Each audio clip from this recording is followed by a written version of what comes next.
자, 이번에는 우리가 함수 포인터의 타입에 대해서 좀 얘기를 해보도록 하겠습니다. 자, 포인터는 포인터인데 함수를 가리킬 수 있는 포인터를 가리켜 함수 포인터라고 이야기를 하죠.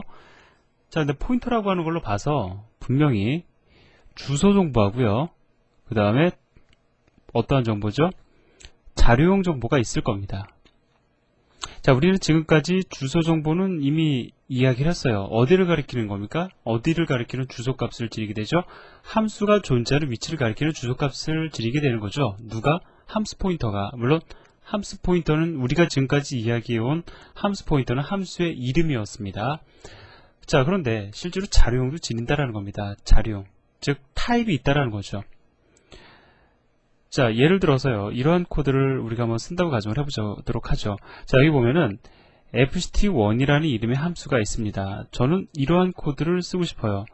fct1이 지니고 있는 주소값을 어떤 임의의 변수를 선언해서 여기에다가 대입하기를 원합니다. 자, 초기화해 주기를 원한다라는 거죠. 자, 그러면 여기에 어떤 형태의 변수를 써야 되냐면 변수는 물론 당연히 포인터가 될 겁니다.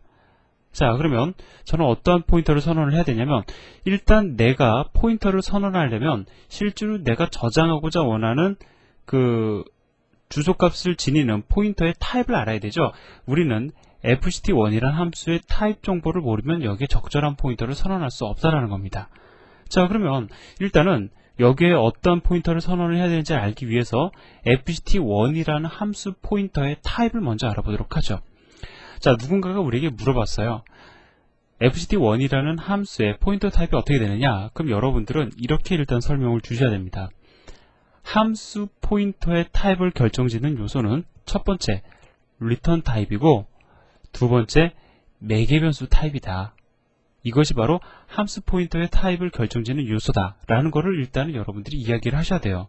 자, 그러면 그 다음에는 질문을 주세요. 자, 내가 너에게 return 타입과 매개변수 타입 정보가 함수 포인터의 타입을 결정짓는 요소라고 내가 얘기를 했으니까 네가 그럼 얘기를 해봐라.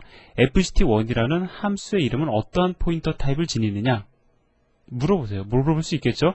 그럼 그 친구가 분명히 이렇게 얘기를 할 겁니다. return 타입과 그 다음에 매개변수 타입 정보가 그 함수 포인터의 타입을 결정짓는 요소니까 fct1이라는 함수는 return 타입이 int이고 인자값으로 int형 데이터를 하나 받을 수 있는 함수를 가리킬 수 있는 포인터 타입이구나 라고 이야기를 한다라는 거죠. 자, 제가 지금까지 시나리오를 말씀을 드렸지만 여러분들이 그렇게 줄줄 읽을 줄 아셔야 되는 겁니다. 즉 fct1의 포인터 타입은요, return 타입이 int이고 매개변수가 int형 데이터를 하나 받을 수 있는 그러한 특성을 지니죠. 이것이 바로 함수의 포인터 타입이다 라는 겁니다. 그럼 제가 지금까지 말씀드린 내용을 가지고 자, 이 fct2라는 함수의 포인터 타입을 한번 얘기해 볼까요? return 타입이 더블이고 인자값으로 더블형 데이터 두 개를 받을 수 있는 함수를 가리킬 수 있는 함수 포인터죠. 자, 이렇게 읽으시면 됩니다. 자, 그래서 왼쪽 오른쪽에 있는 것이 사실은 포인터 타입이에요. 자, 그러면 우리가 이제 여기에 적절한 그 포인터를 선언을 해봐야 되겠죠. 물론 변수로 선언을 해야 될 겁니다. 자, 그럼 포인터 선언을 해보자고요. 어떻게 선언하는지 결론은 여기 나와 있는데, 자, 제가 읽어드리면서 말씀드리면서 선언하는 그 형태를 한번 흉내내 보시길 바랍니다. 자, 이렇게 하시면 돼요. 내가 선언하는 것은 P라는 이름의 포인터야. 자, 그죠? 내가 선언하는 것은 P라는 이름의 포인터인데 이 P라는 이름의 포인터는 누구를 가리키게 되냐면 return 타입이 int이고 인자값으로 int형 데이터를 하나 받는 그러한 함수를 가리키는 포인터야 라고 읽으시면 돼요. 읽으면서 쓰시면 됩니다. 즉 우리는 지금 P라는 이름의 포인터를 선언했어요. 근데 이 P라는 이름의 포인터는 누구를 가리킬 수 있는 포인터냐면 int형, return 타입이 int형이고 인자값으로 int형 데이터 하나 받을 수 있는 함수를 가리킬 수 있는 함수 포인터다라는 겁니다.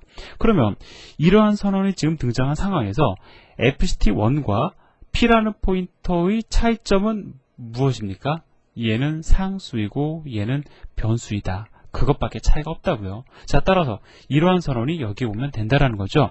그러면 fct1은 상수이고 P는 변수이기 때문에 당연히 대입이 가능할 거다라는 겁니다. 자, 여기까지 정리가 되셨으면 우리가 또 이제 그럼 확장해서 좀 응용을 좀 해보도록 할까요?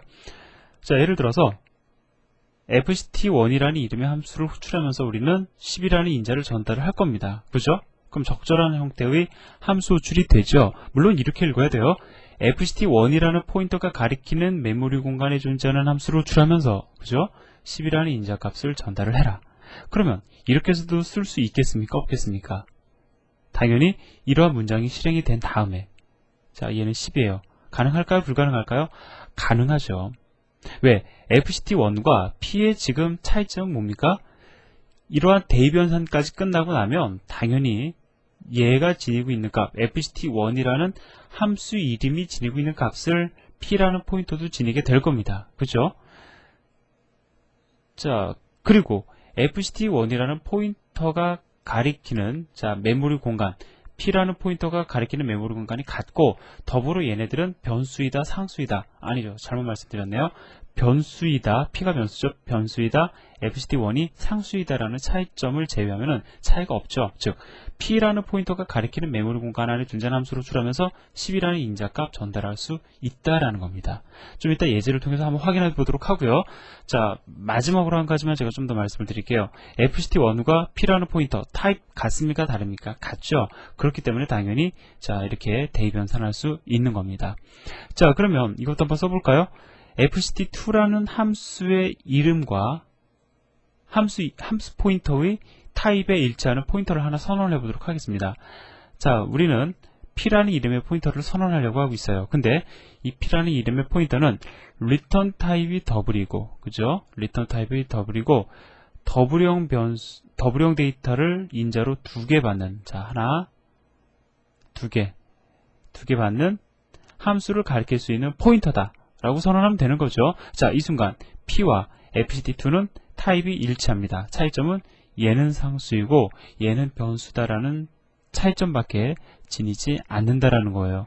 자, 그럼 제가 지금까지 여기서 말씀드렸던 어떤 다양한 형태의 응용이 가능하겠죠.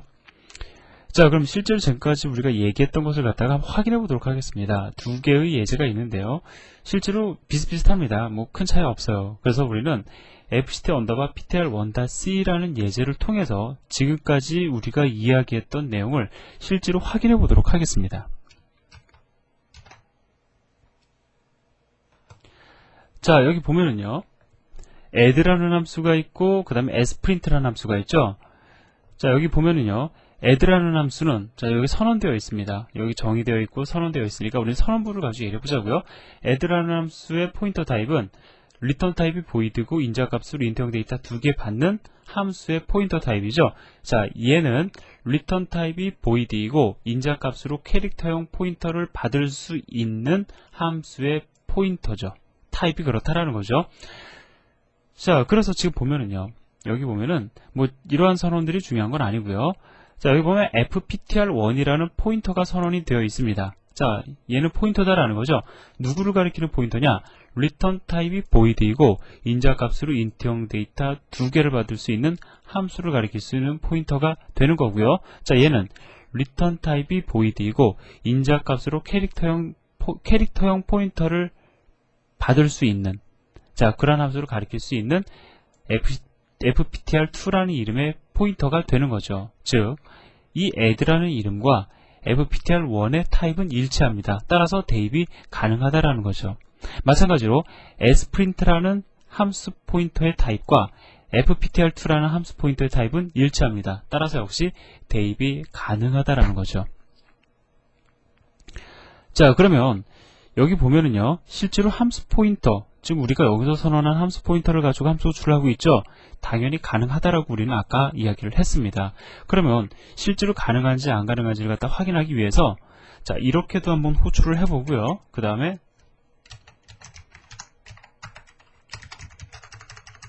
자, 이렇게 실질적인 함수 이름을 가지고도 우리가 호출을 해보도록 하죠. 자, 여기 소문자가 아니죠. 자, 그러면 얘나 사실 같은 문장입니다. 그죠? 다만 함수 이름, 즉 상수 포인터를 이용해서 호출을 하느냐, 아니면 지금 여기서 선언한 포인터를 이용해서 호출을 하느냐, 그 차이밖에 없는 거죠. 자, 컴파일을 한 다음에, 자, 실행해 보면은요, 그 결과가 같음을 알 수가 있습니다. 자, 여기서 끝내면 아쉽죠? 그럼 우리가 이제 이러한 테스트도 한번 해보자고요. 함수 호출이 되는 건 확인을 했으니까 실제로 함수 포인터가 지니고 있는 값을 한번 출력을 해보도록 하겠습니다.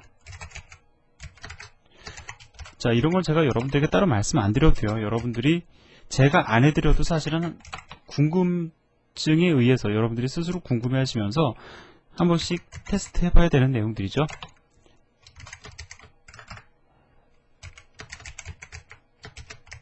자, 여기 보시면은요, 저는 add라는 함수의 이름이 가지고 있는 값을 십진수 정수형으로 출력을 할 거고요. 자, 뿐만 아니라 fptr1이 가지고 있는 값도 십진수 정수형으로 출력을 해보려고 합니다.